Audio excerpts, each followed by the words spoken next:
என்ன சொல்கிறதுன்னு தெரியல. கருத்து சுதந்திரம் நிஜமாகவே இருக்குதா இல்லாட்டி கிடையாதா? அதர்வைஸ் ரெட் பிக்ஸுக்கு மட்டும்தான் இப்படி நடக்குதா அதுவும் தெரியல. அது ஒன்று தான் எனக்கு ரொம்ப மனசுக்கு வருத்தமாக இருக்குது. எங்கள் ஹஸ்பண்ட் ட்ரூத்துக்காக மட்டும்தான் நிற்பார். He wants to do journalism in a very right sense. கரெக்டாக பண்ணணும், ஃபேக்சுவல் இன்ஃபர்மேஷன் கொடுக்கணும். அப்படி தான் அவர் நினச்சி அவர் இதை விரும்பி தான் இந்த ஜேர்னலிசமே எடுத்து he wants to claim that he has to be true to his profession. அது மட்டும்தான் எனக்கு தெரியும். இது வேறு எந்த ஒரு இதுவும் கிடையாது எங்களுக்கு. நாங்கள் ரொம்ப அவர் எப்போவுமே சொல்லுவார், ட்ரூத் மட்டும்தான் ஜெயின் நம்ம பேசணும் அப்படின்னு சொல்லுவார். அது எப்போவுமே எல்லா இடத்துலையும் என்கிட்ட சொல்கிறது இது மட்டும்தான் பதிவு பண்ணுறாங்க. அதுக்காக மட்டும்தான் நானும் அவர் கூட இவ்வளோ ஸ்ட்ராங்காக நிற்கிறேன். இல்லாட்டி அவர் வேறு மாதிரி பேசுகிறத மாதிரி இருந்திருந்தானா இட்ஸ் வெரி டிஃபிகல்ட். பட் நான் வந்து ஆஸ் அ ஃபேமிலி, எங்கள் ஃபேமிலி மெம்பர்ஸும் நாங்களும் இவ்வளோ ட்ரூத்ஃபுல்லான ஒரு மனிதர் கூட நான் வாழறேன் அப்படிங்கிறது வந்து ரொம்ப பெருமையாக இருக்குது. ஏன்னா அவர் உண்மையை மட்டும்தான் எல்லார்கிட்டையும் சொல்லணும் அப்படிங்கிறது மட்டும்தான் எனக்கு தெரியும். இனிமேல் court only has to decide. எங்களுக்கு ஒன்றும் சொல்கிறதுக்கு இல்லை. So I have to know what is happening from the court சைட்லேருந்து என்ன சொல்ல போகிறாங்க அதை நம்பி தான் நான் இருக்கிறேன்.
மார்னிங் 6:30 போல் தான் நாங்கள் யூஸ்வலாக எழுந்திருப்போம்.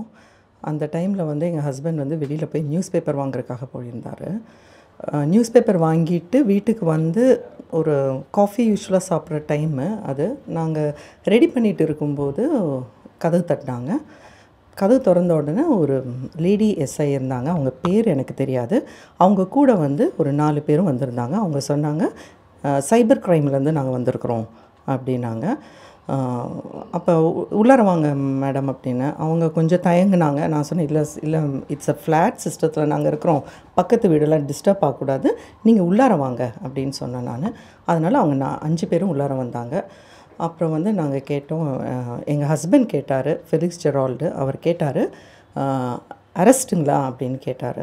அப்போ வந்து அவங்க சொன்னாங்க, ஆமாம் சார், அரெஸ்ட்டு தான் சார் அப்படின்னாங்க. அப்புறம் எங்கள் ஹஸ்பண்ட்க்கு சொன்னார், நான் ஃப்ரெஷ்ஷன் அப் ஆகலை, ஒரு 2 minutes நீங்கள் டைம் கொடுங்க, just I wash my face அப்படின்னு சொல்லிவிட்டு முகத்தை கழுகிட்டு, ட்ரெஸ்ஸு கூட சேஞ்செலாம் பண்ணலை, எதுவும் பண்ணலை. ஒரு 7 o'clock வந்திருப்பாங்க.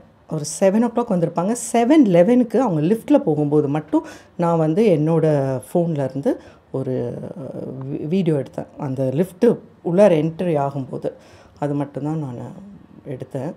அப்போ வந்து அதுக்குள்ளார வந்து எங்கள் நுங்கம்பாக்கம் போலீஸ் ஸ்டேஷன்லேருந்து அவங்க யூனிஃபார்மோடு வந்திருந்தாங்க. அவங்க ஒரு 5 பேர் வந்திருப்பாங்க. அவங்களும் மேலே ஏறி வந்துட்டாங்க, எங்களோட ஃப்ளாட்டுக்கு வந்துட்டாங்க. ஸோ எல்லாம் வந்து ஒரு 10 minutes தான். ஆனால் எனக்கு தெரியாது, இது அரெஸ்ட்டுன்னு சொல்லி தான் தெரியும் எங்களுக்கு. வேறு எதுவுமே சொல்லலை அவங்க. நானும் கேட்கல, பதட்டத்தில் என்னால் ஒன்றும் கேட்க முடியல. அவங்களும் சொல்லலை, காண்டாக்ட் நம்பரும் தரலை, எந்த ஸ்டேஷன்னுன்ட்டும் ஒன்றும் சொல்லலை. நான் கிளம்பும்போது அவங்ககிட்ட கேட்டது ஒன்று தான், எங்கே கூட்டிகிட்டு போகிறீங்கன்னு கேட்டேன். அப்போ அவங்க சொன்னாங்க, கமிஷனர் ஆஃபீஸ்க்கு நாங்கள் கூட்டிகிட்டு போகிறோம் அப்படின்னாங்க. அது எனக்கு அந்த கமிஷனர் ஆஃபீஸு எங்கே இருக்குதுன்னு தெரியாது, எக்மோரா இல்லாட்டி வெப்பேரியா சம்திங் அப்படின்னு நான் அதுக்கப்புறம் நான் எங்கள் அட்வொகேட் கிட்டே பேசினப்போ அவங்க சொன்னாங்க, இங்கே 2 இடத்துல தான் இருக்கும் அப்படின்னு சொன்னாங்க. வேறு எந்த டீட்டெயில்ஸும் கொடுக்கல. அது பொது பிரச்சனைக்கு பத்திரிகையாளர்களை கைது பண்ணுறதும் அவங்க வீட்டுக்கு வந்து மிரட்டி கைது பண்ணி கூட்டு போகிறது எப்படி பார்த்தீங்க? இது ஃபஸ்ட் டைமே நான் பார்த்துட்டேங்க. அதனால் எனக்கு என்ன சொல்கிறதுன்னு தெரியல. கருத்து சுதந்திரம் நிஜமாகவே இருக்குதா இல்லாட்டி கிடையாதா? அதர்வைஸ் ரெட் பிக்ஸுக்கு மட்டும்தான் இப்படி நடக்குதா அதுவும் தெரியல. அது ஒன்று தான் எனக்கு ரொம்ப மனசுக்கு வருத்தமாக இருக்குது. எங்கள் ஹஸ்பண்ட் ட்ரூத்துக்காக மட்டும்தான் நிற்பார். He wants to do journalism in a very right sense. கரெக்டாக பண்ணணும், ஃபேக்சுவல் இன்ஃபர்மேஷன் கொடுக்கணும். அப்படி தான் அவர் இதை விரும்பி தான் இந்த ஜேர்னலிசமே எடுத்து he wants to claim that he has to be true to his profession. அது மட்டும்தான் எனக்கு தெரியும். இது வேறு எந்த ஒரு இதுவும் கிடையாது எங்களுக்கு. நாங்கள் அவர் எப்போவுமே சொல்லுவார், ட்ரூத் மட்டும்தான் நம்ம பேசணும் அப்படின்னு சொல்லுவார். அது எப்போவுமே எல்லா இடத்துலையும் என்கிட்ட சொல்கிறது இது மட்டும்தான் பதிவு பண்ணுறாங்க. அதுக்காக மட்டும்தான் நானும் அவர் கூட இவ்வளோ ஸ்ட்ராங்காக நிற்கிறேன். இல்லாட்டி அவர் வேறு மாதிரி பேசுகிறத மாதிரி இருந்திருந்தானா இட்ஸ் வெரி டிஃபிகல்ட். பட் நான் ஆஸ் அ ஃபேமிலி, எங்கள் ஃபேமிலி மெம்பர்ஸும் நாங்களும் இவ்வளோ ட்ரூத்ஃபுல்லான ஒரு மனிதர் கூட நான் வாழறேன் அப்படிங்கிறது ரொம்ப பெருமையாக இருக்குது. ஏன்னா அவர் உண்மையை மட்டும்தான் எல்லாருக்கிட்டேயும் சொல்லணும் அப்படிங்கிறது மட்டும்தான் எனக்கு தெரியும். இனிமேல் court only has to decide, எங்களுக்கு ஒன்றும் சொல்கிறதுக்கு இல்லை. So I have to know what is happening from the court சைட்லேருந்து என்ன சொல்ல போகிறாங்க, அதை நம்பி தான் நான் இருக்கிறேன். வதந்தி பரப்பவர் மீது நடவடிக்கை எடுக்கப்படுன்ற அடிப்படையில் கைது பண்ண சொல்கிறாங்க. எப்படி சொல்கிறதுன்னு தெரியலையே. வதந்திங்கிறது எது வதந்தின்னு தெரியலையே நம்மளுக்கு. இப்போ கோர்ட் சொல்லட்டும். எனக்கு அதை பற்றி சொல்கிறதுக்கு தெரியல எனக்கு.